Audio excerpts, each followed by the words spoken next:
I'm only driving the 2 chevaux. We call it Dolly. She's part of the family. She's my partner to go to the vineyard. She's from 1986. Fairly young. I've started here with my own label in 2007. At the time, I was manager of Domaine in Pommard. So basically, I've created this new winery on the Burgundy landscape on the side of my day job. For me, wine is a passion, and one thing's for sure, I had a lot of fun creating it.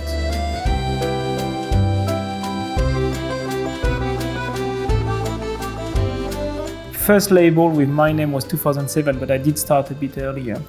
And I could have waited to find some land and buy some vineyards, but here, there are some vineyards for sale from time to time, but there are also a lot of people who wants to buy. So, the chance were at the time pretty limited.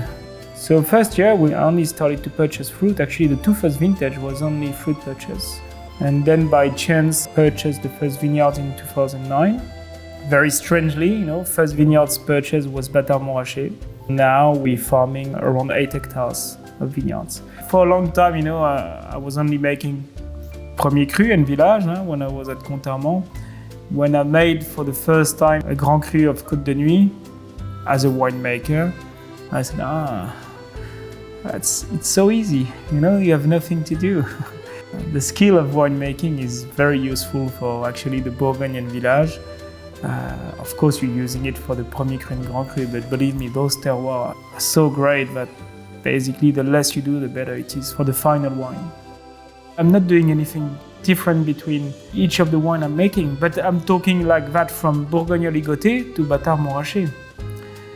It should be the same detail, the same attention. I'm considering myself more as a guide for the wine to keep the wine on the right track. But at the same time, I leave them so much freedom to express themselves.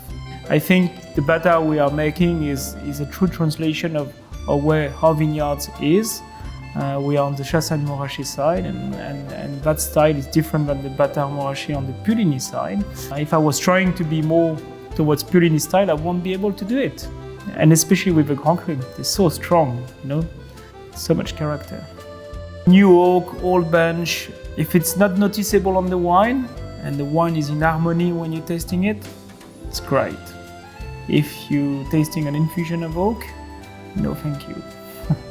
I'm lucky enough to work with some vines which were planted in 1960, and they're making beautiful small bunch with very small berry, not very juicy. That's what's creating also part of the concentration on this wine. You could have huge pleasure with a young wine, but I will advise to keep it for a little bit. That's also why I'm bottling a lot of Magnum, to be able to think twice before you're opening it, or have more friends to share the bottle. The great thing with wine is you can create a unique time that you will remember all your life. This is the reason of doing it.